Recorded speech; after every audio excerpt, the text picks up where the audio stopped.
मंगलाचरण। नमो हरिहंताय, नमो सिद्धार्थ, नमो आयरियाणं, नमो वज्राय, नमो नोए संसाहुणं, प्रणम्योऽर्जुनं वीरम् अनंत वर्णान दर्शन सावं, मोक्षामि सारं केवली सुध केवली भरिदम्, आत्मज्ञान ही ज्ञान है, शेष सभी अज्ञान विश्व शांति का मूल है, वीतराग विज्ञान, वीतराग विज्ञान ही तीन लोक में सार, वीतराग विज्ञान का घर घर होए प्रसार। नियम सार जी पूज्य गुरुदेव श्री ने जो नियम सार पर व्याख्यान किए हैं उसके आधार से अपन क्लास चला रहे हैं। देखे अपन में गाथा पहली देख रहे हैं, उसकी टीका का अर्थ पूज्य गुरुदेव श्री कर रहे हैं, जिसमें अपन ने वीर की व्याख्या तक देख लिया था। पृष्ठ क्रमांक 30 है, कारण कार्य नियम भाग 1। ये पुस्तक का नाम है कारण कार्य नियम भाग 1। आज अपने को शौर्य प्रकट करे इसकी व्याख्या देखनी है। इसके पहले अपन ने वीर की व्याख्या देखी थी। देखो क्या कहते हैं, शौर्य प्रकट करें, प्रकट करें शौर्य अर्थात वीरता। वीरता हो, शरीर की शौर्यता की यहाँ बात नहीं है। विक्रम पराक्रम दर्शाए, अपने शुद्ध स्वरूप की ओर का आश्रय करके अपना पराक्रम प्रकट करे कि मेरा पराक्रम अनंत वीर्य है, उसमें पामरता नहीं रह सकती। इसका नाम वीर परमात्मा कहने में आता है।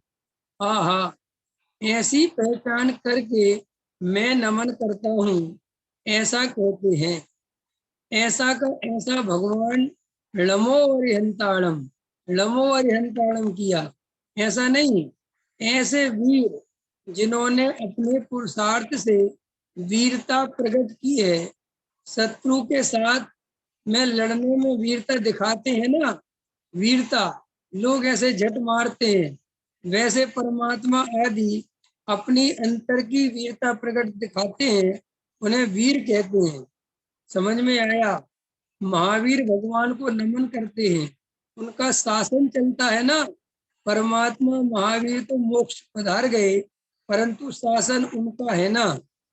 देखो यहाँ क्या कहते हैं गुरुदेव श्री कि दुनिया में, जगत में वीर किसे कहते हैं? ये जो आत्मा के अंदर अनंत वीर्य है ना, वीर्य नाम का गुण है। तो ये वीर्य नाम का गुण क्या करता है? क्या है ये वीर्य? आत्मा में इतनी शक्ति है, तो आत्मा इस शक्ति से किसी का अच्छा बुरा कर सकता है क्या? किसी का भला बुरा कर सकता है क्या? तो वास्तव में जो वस्तु का स्वरूप है, कोई भी आत्मा अथवा कोई भी द्रव्य किसी का अच्छा बुरा नहीं कर सकता। ये अच्छा बुरा करना तो करना माने ऐसी मान्यता रखना कि मैं किसी का अच्छा बुरा करता हूँ, इसका ही नाम मिथ्यात्व है। और सारे संसार में हम और आप भी ये जो रात और दिन कर्तृत्व के बोझ से दबे हुए हैं कि मुझे ये करना है, मुझे ये करना है, मुझे पैसा जोड़ना है, मुझे बड़ा घर बनाना है, मुझे और पता नहीं क्या क्या दुनिया में नाम कमाना है, मुझे लोगों से पहचान बनानी है। वास्तव में ये सब परिणाम अंदर में मान्यता पूर्वक चलते हैं, तो इसका नाम मिथ्या दर्शन और मिथ्या चारित्र है। देखो, वीर्य गुण का काम किसी अन्य द्रव्य का भला बुरा करना सहायता करना ये नहीं है। वीर्य का अर्थ होता है अपने स्वरूप की रचना करने में सामर्थ्य, अपने स्वरूप की रचना कर सके। अपने जैसा, देखो मैं जीव हूं तो मैं जीव रूप ही रहता हूं, मैं अन्य रूप नहीं रहता, और निरंतर जीव रूप ही परिणमता हूं। मैं पुद्गल रूप नहीं परिणमता, मैं अन्य द्रव्य रूप नहीं होता। ये मेरी स्वयं की शक्ति है मेरे अंदर। मेरा परिणाम जीव रूप जीव ही रहता है, पुद्गल रूप नहीं होता। इसमें कोई अन्य द्रव्य कुछ नहीं करता, ये स्वयं की शक्ति है, ये मेरी वीरता है। तो गुरुदेव श्री कहते हैं कि इस वीरता को नमस्कार है, जिन्होंने अपने स्वरूप का आश्रय लेकर, अपने त्रिकालिक रूप भगवान आत्मा का आश्रय लेकर, जिन्होंने पर्याय में वीतरागता प्रकट की है, उनको मेरा नमस्कार है। मेरा किसी राजा, महाराजा, चक्रवर्ती, प्राइम मिनिस्टर, चीफ मिनिस्टर, इनको मेरा कोई नमस्कार नहीं है। इनसे, इनको मैं शक्तिशाली या इनको वीर वीरबाला नहीं मानता। भरत चक्रवर्ती 6 खंड जीत के आ गए विवेक भैया, तब वो वीर हैं कि अपने स्वरूप में अंतर मूर्त में केवल ज्ञान ले लिया, तब वीर हैं। अंतर समझ में? वीर कब हैं वो? जब उनने अपने स्वरूप में रमकर केवल ज्ञान की प्राप्ति कर ली, वे तब वीर हैं। लेकिन सारी दुनिया के लोग, सारी दुनिया क्या कहती है कि जब कोई राजा बन जाता है, जब कोई चक्रवर्ती बन जाता है, जब कोई सम्राट बन जाता है, तो सारी दुनिया कहती है बहुत वीर पुरुष है। जब सिकंदर ने दुनिया जीतने निकला और बहुत कुछ दुनिया जीत भी ली, ख्याल में है ना, तो जब वो लौट रहा था तो एक साधु के दर्शन करने के लिए कि साधु को अपने साथ अपने अरब में ले जाऊंगा, तो वो साधु के पास जाता है और कहता है कि तुम्हारे पास सिकंदर आया है, बोलो तुम्हारी क्या मदद कर सकते हैं। तो पता क्या कहता है वो साधु? साधु एक जगह बैठा था छोटी सी अपनी उसकी झोपड़ी में, तो बाहर ठंडों का समय था, सर्दियां चल रही थी, तो वो सिकंदर आके ऐसी जगह खड़ा हुआ कि उसकी छाया उस साधु के ऊपर पड़ रही थी। तो सिकंदर तो अपने उसमें था, अहंकार में, कि मेरे से बड़ा राजा, मेरे से बड़ा सम्राट कोई है नहीं दुनिया में, और मैं दुनिया की मदद कर सकता हूँ, दुनिया मेरे चरणों में डली हुई है। तो उसने कहा कि बोलो मैं तुम्हारी क्या मदद कर सकता हूँ, तुम्हारी ये गरीबी 2 मिनट में मिटा सकता हूँ।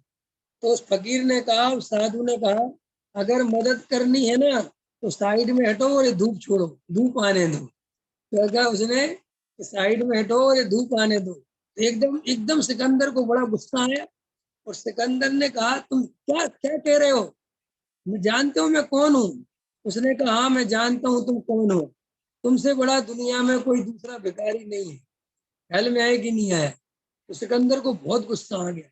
तो सिकंदर ने कहा 1 मिनट में तुम्हारी गर्दन काट दूंगा, 1 सेकंड लगेगा गर्दन काटने में, तुरंत माफी मांगो। तो क्या कहा उस साधु ने, जल्दी करो, गर्दन जल्दी काटो, मेरी गर्दन को जैसे तुम कटते हुए देखोगे ऐसे ही मैं भी देखूंगा कि गर्दन कैसे कट रही है। ख्याल में आया कि नहीं आया? तो एकदम सिकंदर को लगा कि जिस आदमी को मौत से भी डर नहीं लगता, उससे बड़ा सम्राट दुनिया में कोई नहीं हो सकता। तो एकदम उसके चरणों में झुक के बोला, भाई एक बात बताओ, तुम्हारे पास ऐसी कौन सी ताकत है जिसके बल पर तुम्हें सिकंदर जैसे सम्राट के सामने भी डर नहीं लगता, और कोई अंदर लालच नहीं आता, कुछ मांगने का भाव नहीं आता, क्या क्या चीज है तुम्हारे पास? तो उसने कहा कि मेरे पास वो चीज है जो तुम दुनिया के सिकंदर बन के भी, और इससे भी ज्यादा बड़े सिकंदर बन जाओ तो भी उसकी एक झलक नहीं पा सकते। उसने कहा क्या चीज है ऐसी जिसकी मैं झलक नहीं पा सकती? क्या है? कोई रतन है, कोई हीरा है, कोई डायमंड है, कोई कोहिनूर, क्या चीज है? उसने कहा जिनकी जड़ बुद्धि है, जिनको इन जड़ पदार्थों की महिमा है, जिनको हीरे मोती ही सब कुछ दिखते हैं, वे कभी उस ज्ञायक भाव की झलक नहीं देख सकते, वे कभी उस चैतन्य का दर्शन नहीं कर सकते, वो कभी उस शुद्धात्मा का अनुभव नहीं कर सकते। इसलिए हे सम्राट, हे सिकंदर, मैं तुम्हें उसकी झलक दिखाने में असमर्थ देखता हूँ और तुम्हें असमर्थ समझता हूँ।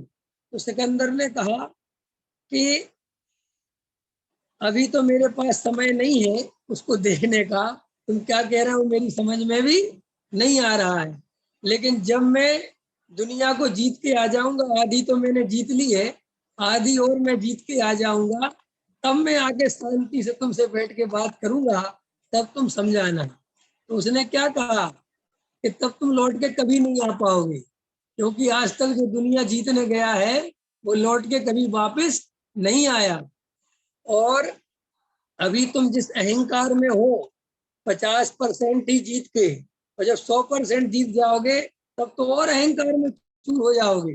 और फिर दूसरी बात, उसने उससे कहा कि साहब तुम अभी अहंकार में इतने हो, बाद में ये हो जाओगे, लेकिन एक प्रश्न का जवाब दे के जाना। बोले बोलो। जब तुम इतनी संपत्ति जोड़ जीत जाओगे तब उसके बाद क्या करोगे? तो उसके अंदर कहता है उसके बाद क्या करूंगा, तो उसके बाद मैं क्या करूंगा, बैठूंगा शांति से राज करूंगा। उन्होंने कहा कि तुम शांति से तो अभी भी बैठ सकते हो, ख्याल में आया ना। तो ये जो वीरता की बातें हैं, ये जो अपन दुनिया को वीर समझते हैं, किसी ने करोड़ों रुपया कमा लिया, कोई बहुत अच्छी जॉब में चला गया, कोई बड़ा ऑफिसर बन गया, कोई बड़े बड़े पदों पे बैठ गया, कोई प्राइम मिनिस्टर बन गया, तो अपन को ऐसा लगता है अज्ञानता के कारण, मिथ्यात्व के कारण ऐसा दिखाई देता है कि देखो ये कितना व्यक्ति जो है पुरुषार्थ वाला है, कितना मेहनत वाला है, कितना कर्मठ आदमी है। लेकिन वास्तव में हकीकत ये है, जिसने आत्मा को नहीं जाना, जिसने अपने स्वरूप को नहीं पहचाना, वो जीव बेचारा वीर नहीं है। वो जीव तो बहुत करुणा का पात्र है, उस पर तो हमें करुणा आनी चाहिए। इसलिए अगर हमें अपने ज्ञायक भाव का थोड़ा सा भी दर्शन होगा, थोड़ा सा भी हमारे पास वस्तु स्वरूप होगा। देखो ये पूज्य गुरुदेव श्री कांजी स्वामी, इनके पास तो दुनिया इनको नमस्कार करती थी, इनको पूछती थी, इनकी पूजा होती थी, और सारे इनकी जय जयकार करने वाले गुरु जी साधु महाराज नमोस्तु करने वाले बैठे हुए थे। लेकिन जब इन्हें आत्मा की बात, जब समय सार जी मिला, जब शुद्धात्मा की चर्चा मिली, तो देखो अपने सामने उदाहरण है, ये कोई बहुत हजारों वर्ष पुरानी घटना नहीं है। गुरुदेव श्री ने जब शुद्धात्मा की झलक मिली, शुद्धात्मा का श्रद्धान हुआ, और ये समझ में आया कि ये शरीर संयोग जड़ की क्रिया का करता धरता मैं नहीं हूँ, मैं तो चैतन्य तत्व हूँ, इनसे मेरा कोई लेना देना नहीं है। तो देखो कैसा भाव आया, कैसा आनंद आया कि सारा पद, सारी प्रतिष्ठा, सारा जीवन जो उन्होंने 45 वर्षों में इकट्ठा किया था। आपको पता है विवेक जी, 45 ईयर्स गुरुदेव श्री श्वेतांबर मठ में रहे, 45 साल। अभी तुम्हारी 45 साल की उम्र है। अब तुम ये सोचो, तुमसे मैं कहूं कि झटके में दुकान वुकान छोड़ दो, सब छोड़ दो, ये बच्चे छोड़ दो, कुल बदल दो, परंपरा बदल दो, बोलो। तुम कहोगे मैंने 45 वर्ष मेहनत की भैया, कैसे कैसे छोड़ दू सब, बोलो छोड़ोगे? है अपने दुकान का अगर कोई के हमें दे दो, दोगे? अरे नहीं नहीं, कैसे? तो गुरुदेव श्री ने 45 वर्ष तक इतना सब प्रतिष्ठा पाई, लोगों में सबसे ज्यादा पूज्यता मिली, पद पाया, बड़े साधु महाराज कहलाए। लेकिन जैसे ही उनको समय सार की सुगंध मिली, जैसे ही शुद्धात्मा की बात सुनने मिली, ऐसा अंतरंग में भाव आया कि अरे मैंने पूरब में कौन सा कर्म बांध रखा था जिसके कारण मैं यहाँ फंसा रह गया, मुझे अपना स्वरूप समझने को नहीं मिला। तो 45 वर्ष की उम्र में उस सब का त्याग कर दिया, और त्याग भी कोई ऐसा आसान नहीं था, क्योंकि आगे क्या होगा, आगे क्या स्थिति बनने वाली है, ये भी उनको पता नहीं था, किसी को पता नहीं था। और समझाने वाले ये समझाते थे कि आप ये मत श्वेतांबर मत मत छोड़ो, आपको रोटी नहीं मिलेगी, भोजन नहीं मिलेगा, कौन आपकी सेवा करेगा? और दिगंबर तो दिगंबर वाले तो आपको अपनाएंगे नहीं।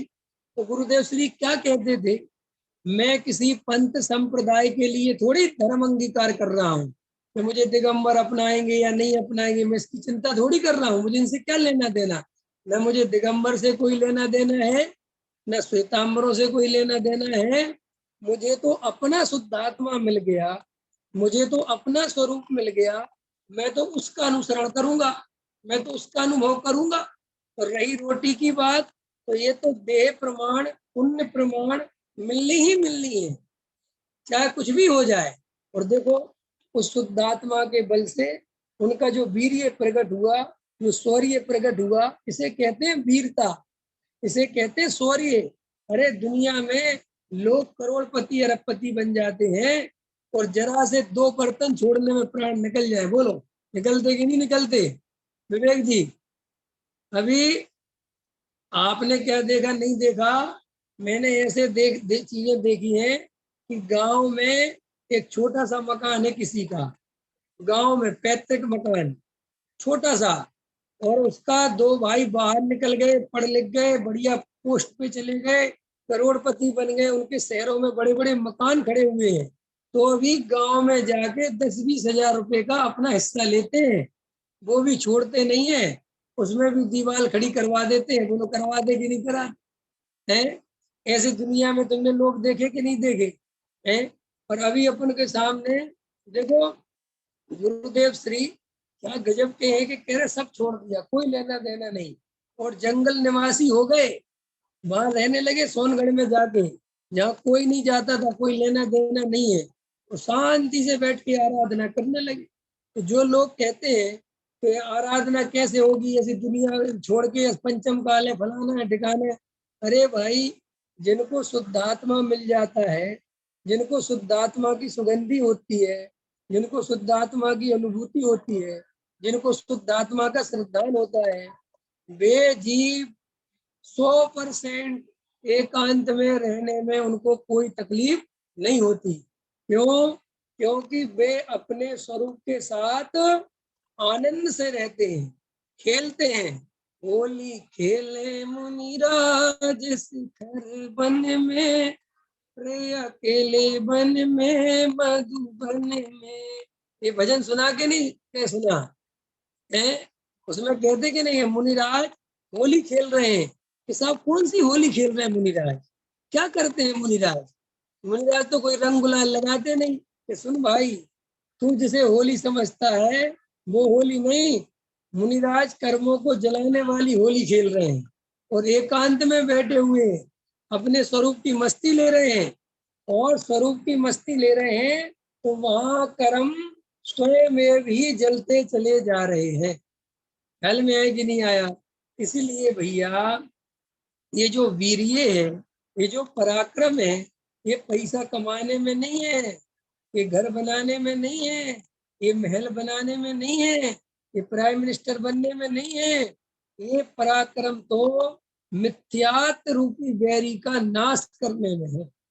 हमने अगर मिथ्यात्व का नाश कर दिया इस पर्याय में, एक वाक्य सुनने लायक है, पढ़ने लायक है, कि कोई व्यक्ति मर गया, ये दुख की बात नहीं है, लेकिन उस व्यक्ति ने इस जीवन को व्यर्थ गवा दिया, इस जीवन की वैल्यू नहीं समझ पाया, ये बहुत दुख की बात है। ये जो मनुष्य जीवन है ना हमारा, ये कितना कीमती है। जब ये पर्याय छूट जाएगी, तब समझ में आएगा कि हमने अपने जीवन भर किस में लगा दिया। इसीलिए देखो, बहुत गहराई से हृदय में जब तुम्हें महिमा आए, तो एक वीतरागी जिनेन्द्र भगवान की आनी चाहिए। करोड़पति अरबपति, बड़े बड़े पदों पर बैठे हुए मंत्री संतरी, इनकी महिमा कभी भूल के नहीं करना। ये सब बेचारे संसारी जीव हैं, मिथ्या दृष्टि जीव हैं, इनके पास कोई निज वैभव नहीं है, इनको कुछ पता नहीं है। ये तो अज्ञानता के शिखर पर बैठे हुए और मिथ्यात्व का रात और दिन सेवन कर रहे हैं, मिथ्यात्व रूपी जहर का सेवन कर रहे हैं, अज्ञानता के शिखर पर बैठे हुए हैं, और भ्रम से अपने को बड़ा मानते हैं। और वहीं अज्ञानता के कारण संसारी जीव, गरीब लोग उनकी महिमा करते हैं, उनको बड़ा समझते हैं, अरे नेताजी है, मंत्री है, उनके साथ फोटो खिंचवाने में अपना बड़ा बहुमान समझते हैं। लेकिन भैया, जिसको वीतरागी भगवान की शरण मिल गई हो, जिसको जिनेंद्र भगवान के दर्शन हो गए हो, जिसने वीतराग मुद्रा का दर्शन कर लिया हो, उसे 3 काल में भी संसारियों की, रागी देशियों की महिमा नहीं आनी चाहिए। तभी उसने वीतरागता समझी है। अगर उसने वीतरागता समझने के बाद भी रागी देशियों की महिमा आती है, पैसे वालों की महिमा आती है, तो उसने वीतरागियों की महिमा नहीं समझी। कोमल जी समझ में आ रहा कि नहीं आ रहा? महिमा एक केवल वीतरागी भगवान की ही आनी चाहिए। संसार में, सारी दुनिया में, 3 लोक में, 3 काल में सुखी कौन दिखना चाहिए तुम्हारे लिए? सम्यक दृष्टि के मिथ्या दृष्टि? एक बात समझा करो, कोई व्यक्ति कहे वो करोड़पति है, अरबपति है, तो तुम एक प्रश्न किया करो कि ये बताओ वो सम्यक दृष्टि है क्या? ख्याल में है कि नहीं आया? और उसने कहा नहीं, सम्यक दृष्टि तो नहीं है। तो कहना उससे ज्यादा अभागा दुनिया में अभी कोई दिखाई नहीं देता। ख्याल में आया कि नहीं आया? तब तो तुम्हें समझ में आएगा, तब तो तुम्हें जीवों पर करुणा आएगी। अभी तुमने करोड़पति देखा, बढ़िया कार में निकलते हुए, उसके पीछे 3 गाड़ियां निकल रही हैं, पुलिस आगे पीछे दौड़ रही है, और तुम कहते साहब इसके क्या ठाठ है।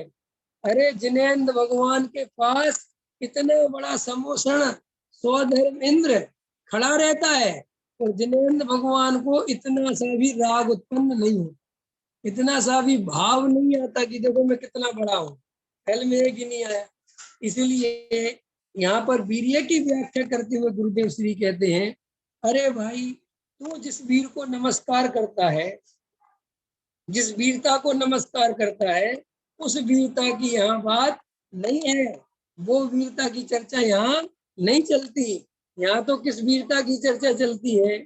जिन्होंने अपने चैतन्य स्वरूप की आश्रय लेकर सम्यक दर्शन, सम्यक ज्ञान और सम्यक चारित्र की पूर्णता की है, जो परम वीतरागी हुए हैं, ऐसे वीर को मेरा नमस्कार हो।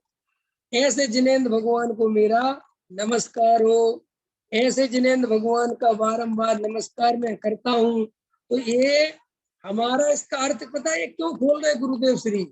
ये इसलिए खोल रहे हैं, वीर्य शौर्य ये सब क्या बता रहे हैं कि तुम अभी वीरता का स्वरूप नहीं समझते। तुम कोई किसी का बड़ा युद्ध जीत जाता है उसे वीर समझते हो, ये वीरता नहीं है। ये परम वीर चक्र जो मिलता है संसारी में, वो वो वीरता की बात नहीं है। महावीर भगवान का नाम महावीर क्यों है? इसमें लिखा है गुरुदेव श्री ने कि भगवान महावीर का शासन चलता है। तो महावीर भगवान का शासन क्या है विवेक जी? देखो, महावीर भगवान तो मोक्ष में विराज गए, सिद्धालय में विराजमान है। मैं आपसे दूसरी बात कहता हूँ सुनीता जी, अगर वे सिद्धालय में विराजमान नहीं है, और अभी मान के चलो जब महावीर भगवान की दिव्य ध्वनि गिरती थी, जब वो भ्रमण करते थे इसी भारत भूमि पर, तो महावीर भगवान का शासन उस समय था और अभी भी है। तो उस समय जब महावीर थे, उनके शासन का मतलब ये होता होगा कि वो दादागिरी करते होंगे, है? तो अभी प्राइम मिनिस्टर का शासन है अपने देश में, मोदी का। मोदी जो कहेगा वो होगा। ऐसे महावीर जो कहते होंगे वो होता होगा उस समय। ऐसा था क्या? इसका नाम शासन नहीं है। किसी को दबा के रखना, अपने अनुसार परिणमन कराना, ये शासन नहीं है। यहाँ शासन का मतलब ये है कि सारे जगत को उनको शासन बनने, शासक बनने का स्वरूप बता गए, अपने स्वरूप में रमने का स्वरूप बता गए, जिनका एक एक वचन, एक एक शब्द वस्तु स्वरूप के अनुकूल है।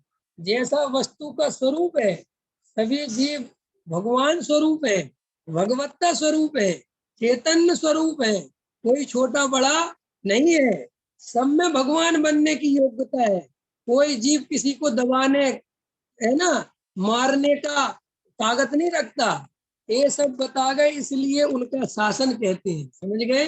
जिनका शासन माने जिनकी बात से जीव सुखी होते हैं, जिनका अनुसरण करके जीव आनंद को प्राप्त होते हैं, ऐसे शासक का शासन चलता है।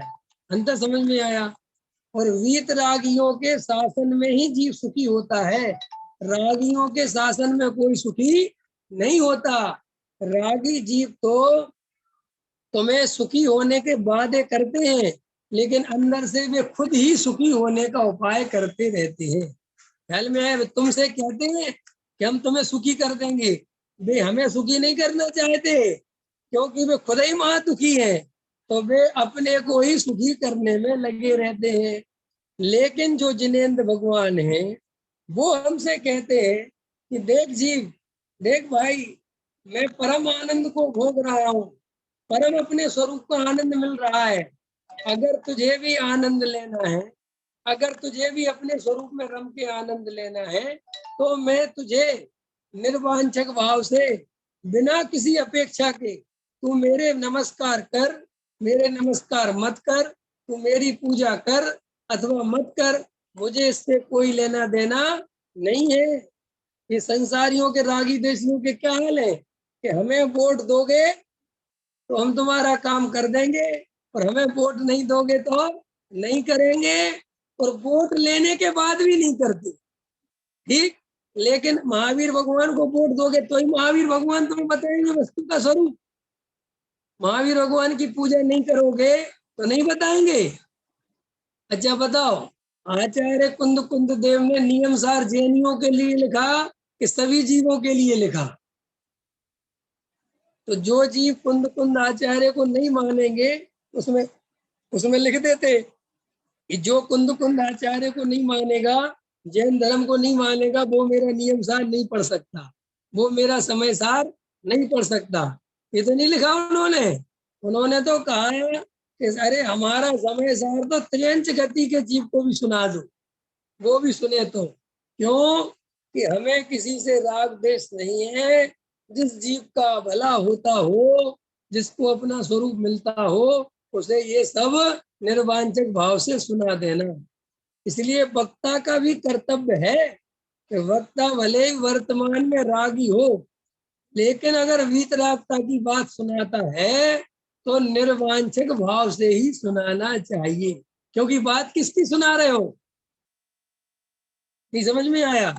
अगर वक्ता कुछ अपेक्षा रखता है तो वो महावीर भगवान की बात सुनाने का अधिकारी नहीं है। क्यों? कि जो भगवान वीतरागी है, वो तुम वीतरागता का स्वरूप बता रहे हो, तो वीतरागता का अर्थ ही होता है किसी से कोई भी वांछा नहीं होनी चाहिए, किसी से कोई राग देश नहीं होना चाहिए।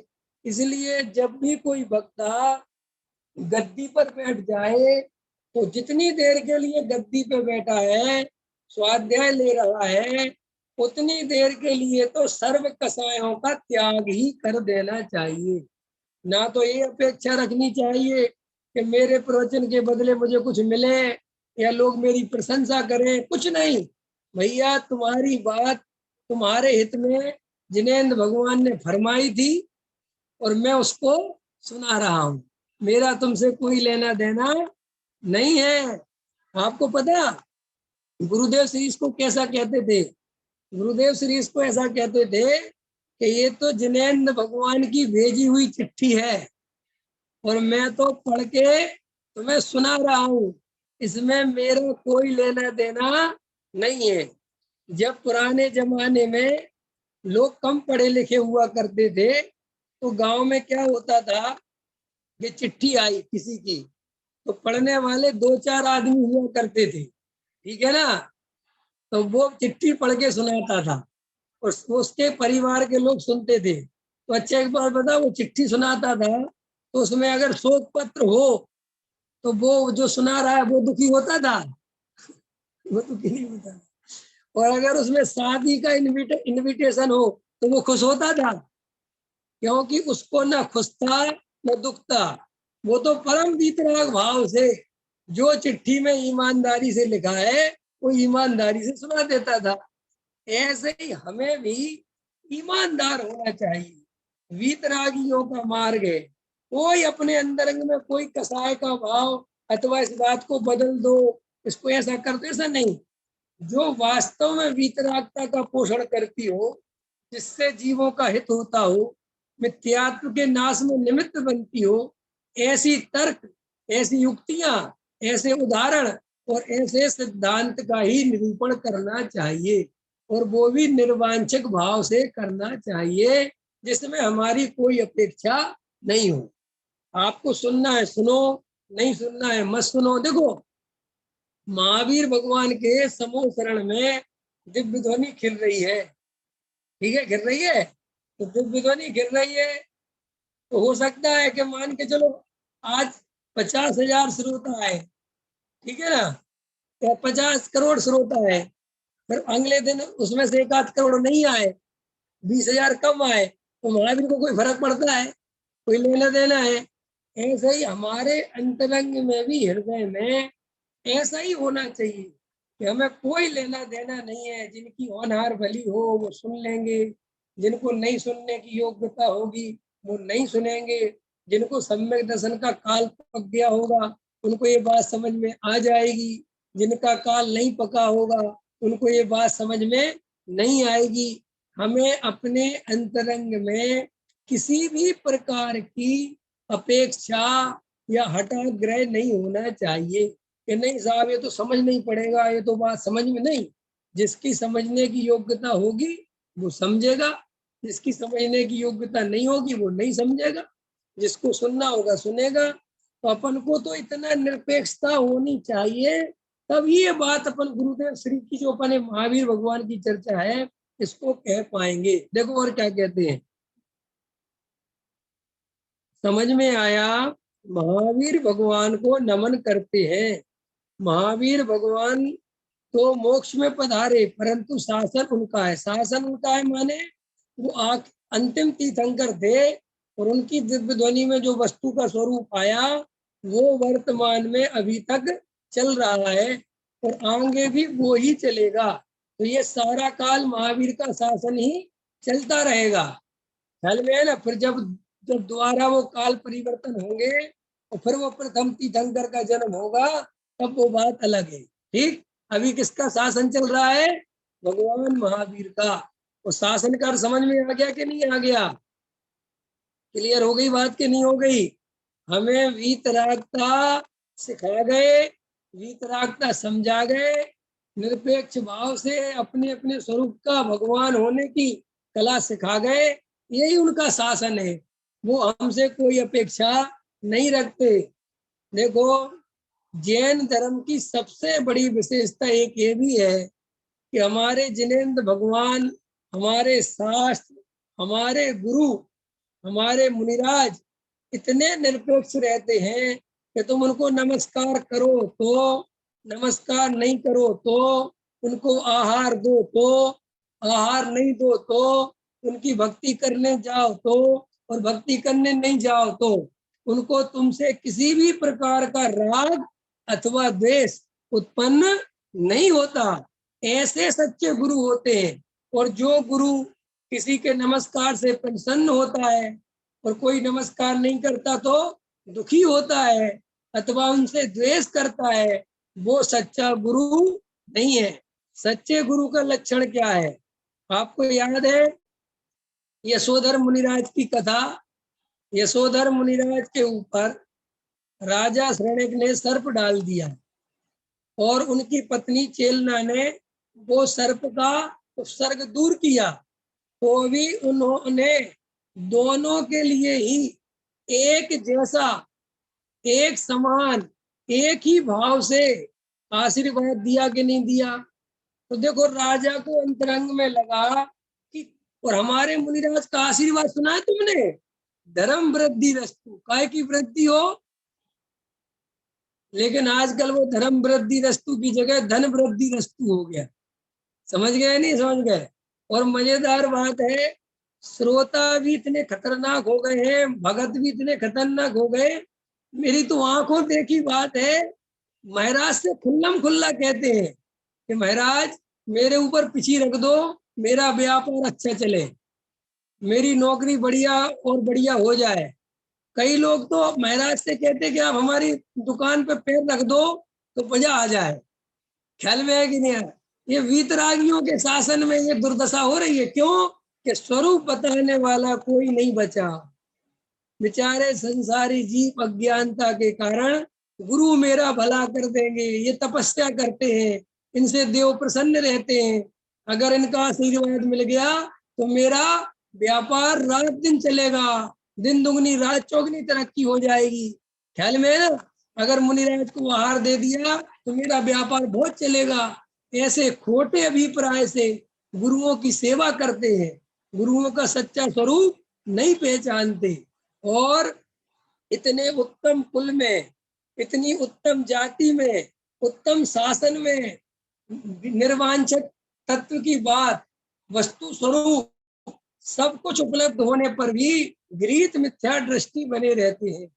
उन्हें कोई समझाने वाला, बताने वाला नहीं मिलता, और कोई भाग्य से कोई पूर्व कर्म का पुण्य का उदय बने और कोई समझाने वाला मिले तो समझ में नहीं आता, ऐसी योग्यता लेके चलते हैं।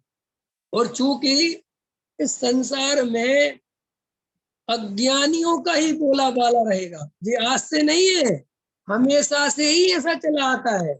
इसलिए भैया, अगर हमें इस परिस्थिति में वस्तु स्वरूप समझ में आ रहा है, तुम्हारे अंतरंग में सच्चे देव शास्त्र गुरु की महिमा आती है, तुम्हें कुगुरु कुदेव कुशास्त्र के पास जाने का भाव ही नहीं आता, तुम्हें अंदर भय भी नहीं सताता कि कोई कुगुरु कुदेव कुशास्त्र मेरा बुरा कर देंगे, तो तुम अपने को समझना कि कुछ वीरता तुम्हारे अंदर भी प्रकट हुई। ख्याल में है ना? क्यों?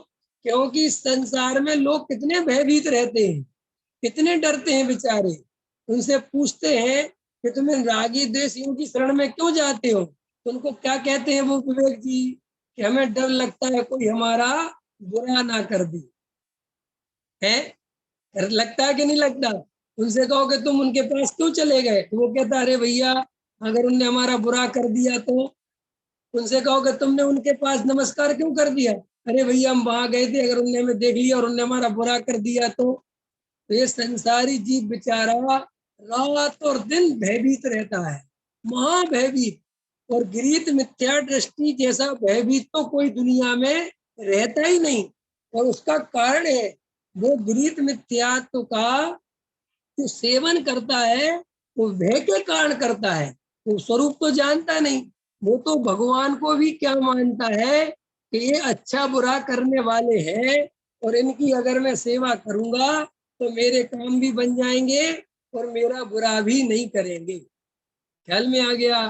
तो देखो, भगवान महावीर का शासन चलता है, जिन्हें भगवान का शासन चलता है उसको ध्यान से आनंद पूर्वक मेरा नमस्कार है, और रागी द्वेषियों को मेरा नमस्कार नहीं है। लोक में कोई कितना ही व्यक्ति करोड़पति, अरबपति, राजा, महाराजा, सम्राट, मंत्री हो, कुछ भी हो, मैं उसको नमस्कार करने वाला नहीं हूँ। क्लियर हो गई ये बात? अब देखो आगे कहते हैं, वह वीर है, उसे वीर कहने में आता है जिसने पुण्य पाप के किसके पुण्य और पाप के राग को जीतने में निज वीर्य प्रकट किया है। देखो क्या गजब की बात करते हैं गुरुदेव श्री, और काय का वीर्य है कि पुण्य पाप के राग को जीत लिया। काय के राग को जीत लिया? पुण्य और पाप के। हम तो पाप के ही राग को नहीं जीत पा रहे, फिर पुण्य के राग को जीतना माने दया, दान, पूजा, भक्ति, व्रत, शील, संयम, ये धर्म के कारण नहीं है, ये सुख के कारण नहीं है, ये बंद के कारण है, ये हे भाव है। ऐसा निर्णय करने वाला जीव कहाँ मिलेगा आपको, बताओ? अपन को तो अभी सच पूछो तो हिंसा, झूठ, चोरी, कुशील, परिग्रह भी ये नहीं लग पाते। हिंसा से भी पैसा आता हो तो लोग हिंसा करते खूब, उनको कोई दुख नहीं होता। झूठ बोल के पैसा आता हो तो खूब झूठ बोलते हैं, उनको झूठ बोलने का कोई भय, कोई अंदर से तकलीफ महसूस नहीं होती। और चोरी करते हैं, ख्याल में है कि नहीं आया? खूब अंतरंग में विचार करो, हिंसा, झूठ, चोरी, कुशील, परिग्रह, परिग्रह बढ़ता जाता है, परिग्रह बढ़ता जाता है, तो उसमें खुश होते हैं। ये नहीं विचार आता कि ये परिग्रह नंदी नाम का ये आर्तरोध ध्यान चल रहे हैं, इससे मुझे नवीन कर्म बंद हो रहा है। इसलिए परिग्रह को देख देख के प्रसन्न नहीं होना। परिग्रह बढ़ता भी हो तो उसे जड़ वैभव जानना, चैतन्य से बड़ा कभी नहीं मानना। ऐसा मानना कि सब जड़ है, इससे मेरा कोई संबंध नहीं, और हृदय से मानना। लोग अपना जड़ वैभव दिखाने के लिए कितना परेशान है, बोलो है? सच बताओ, बोलो है विवेक जी? जड़ वैभव दिखाने की देखो कितनी स्थिति रहती है लोगों की, है? अगर अभी तुम्हें ही तो बता रहे थे ना कि एक व्यक्ति मुझे कितनी दूर अपना मकान दिखाने ले गया, अब मैं कह रहा भाई मुझे नहीं देखना, वो कह रहा देखो देखो तुम तो ये सब क्यों दिखाते हैं, तुम हमारा जड़ वैभव देखो। और मुनिराज कौन सा वैभव दिखाते हैं? निज वैभव। हाँ हाँ, मुनिराज कौन सा वैभव दिखाते हैं? निज वैभव। और संसारी जीव कौन सा वैभव दिखा के अपने को बड़ा मानता है? संजय भैया लेट हो गए, ख्याल में आए कि नहीं आया है? कौन सा वैभव बड़ा मानता है? जड़ वैभव। सोना चांदी पहन लेगा, सोना दिखाएगा, डायमंड दिखाएगा, ख्याल में बड़ा मकान बना लिया, तो कोई व्यक्ति मना भी करेगा कि मेरे पास टाइम नहीं है, तो भी बिल्कुल मैं कह रहा हूँ वो दिखा के नहीं मानेगा नहीं।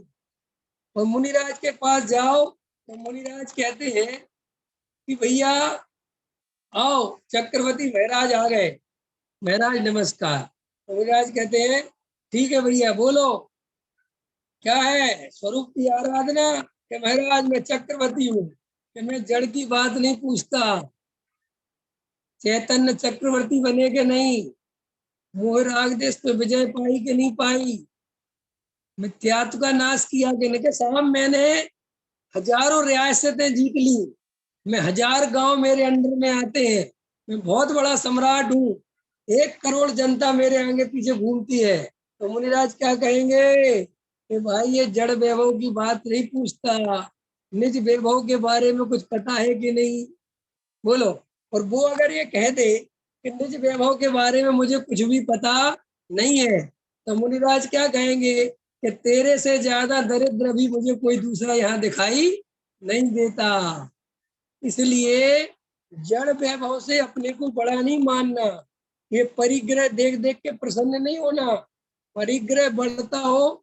अच्छा बताओ संजय भैया, परिग्रह देख के मजा आता है कि नहीं आता?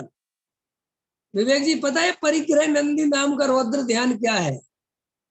हिंसा नंदी पढ़े होंगे ना, चौरे 4 प्रकार के जो रौद्र ध्यान, तो उसमें एक परिग्रह नंदी रौद्र ध्यान है।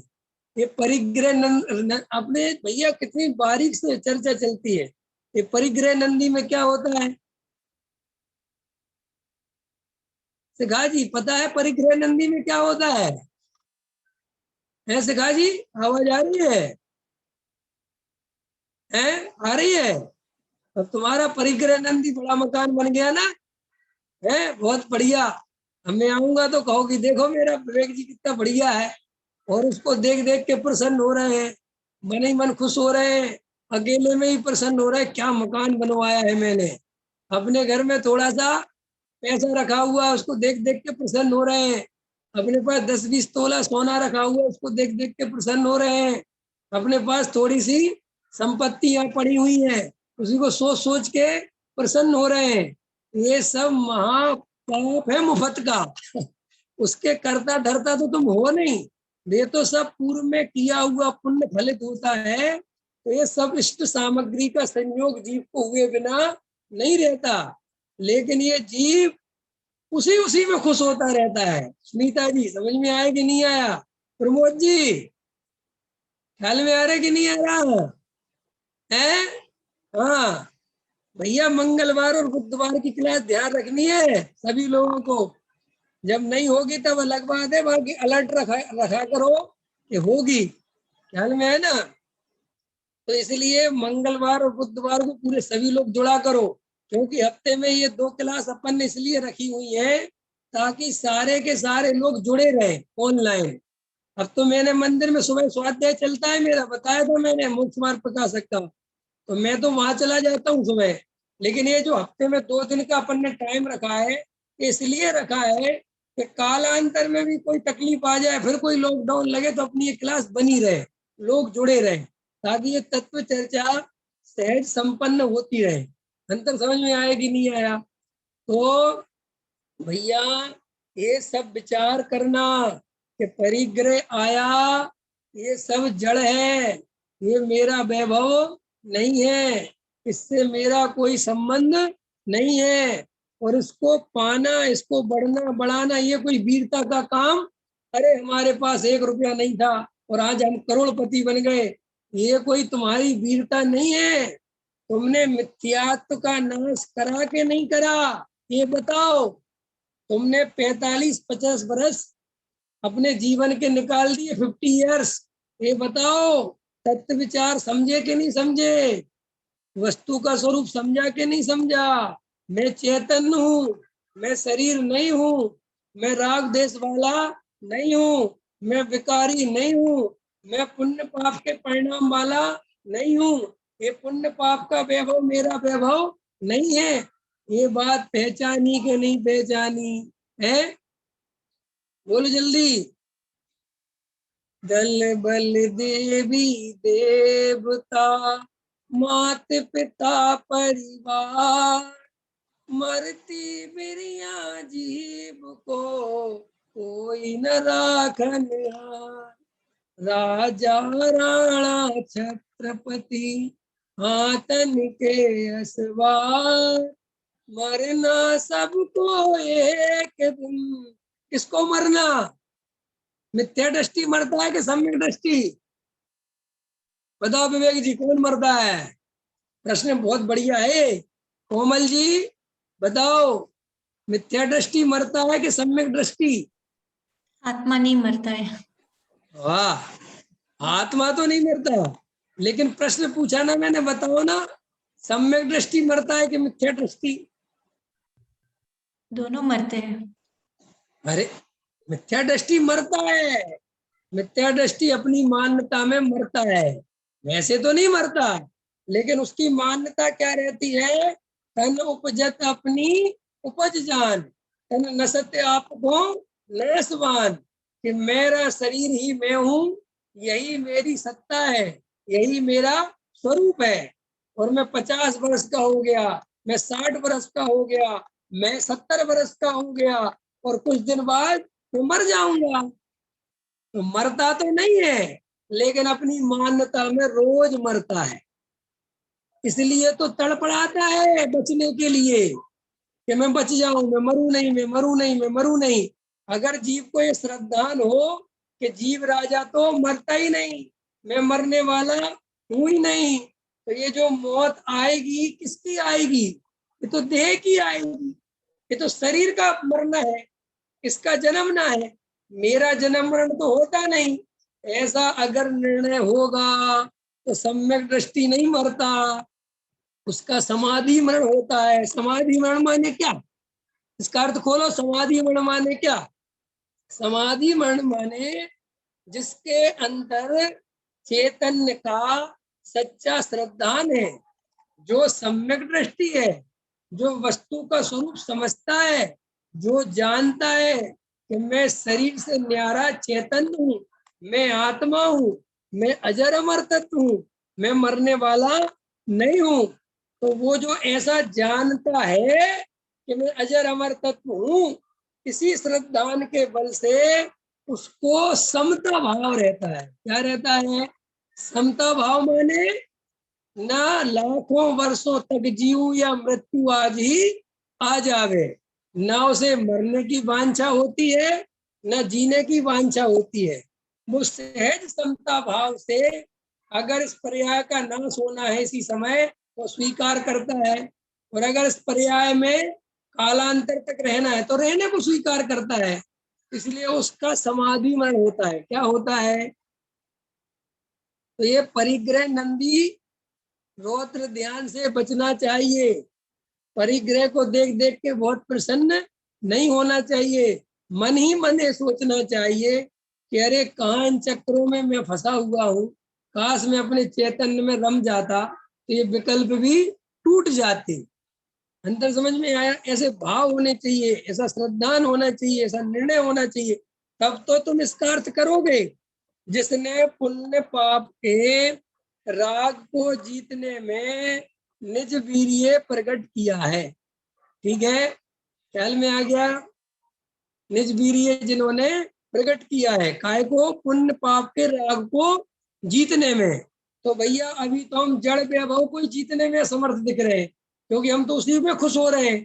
तो फिर अंदर के पुण्य पाप के परिणाम कैसे जीतेंगे? आगे ख्याल में आया?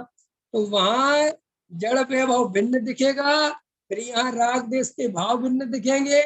मैंने क्रम बताया था ना, द्रव्य कर्म भाव कर्म नो कर्म नहीं, नो कर्म द्रव्य कर्म फिर भाव कर्म, उल्टा नहीं चलाना कि राग देश को तो भिन्न मानना, रुपया पैसे मकान दुकान को अपना मानना। ऐसे भी दुनिया में बहुत महान लोग हैं, वे राग देश से भिन्न ज्ञान की बात करते रहते हैं और जड़ वैभव में एकत्र बुद्धि रखते हैं। ऐसा नहीं करना, ऐसा नहीं करना। पहले जड़ वैभव से एकत्र बुद्धि तोड़ना, ठीक? ख्याल में आए? और लोग आपको ऐसा कहते मिल जाएंगे, अरे जिसकी राख से एकत्र बुद्धि टूट गई उसकी जड़ से तो टूट ही जाएगी। ऐसा नहीं होता। राग की जड़ बुद्धि, जड़ पहले बाहर मोटे से एकत्र बुद्धि टूटेगी ना, स्थूल से सूक्ष्म की ओर जाएगा ना। अभी जिसको रुपए पैसे मकान दुकान में ही सुख दिख रहा है, वो कहाँ से अंतरंग में राग देश से भिन्न कर पाएगा? वो बोलेगा बस भिन्नु भिन्नु, क्योंकि उसमें बोलने में कुछ नहीं जाता, लेकिन अंदर की मान्यता वही की वही पड़ी रहेगी। सुनीता, ये समझ में आ गया? ठीक है, अभी का समय मेरा हो गया। अब किसी को कोई प्रश्न पूछना हो जो अभी क्लास चली है तो वो पूछ सकता है, तो उसका जवाब अभी दे सकता हूँ। पूछना है कोमल जी कुछ? आपके श्रोताओं को तो नहीं पूछना कुछ है? आपके श्रोताओं को पूछना हो तो पूछ लेना, ठीक है? ओके, तो फाइन, खत्म करें?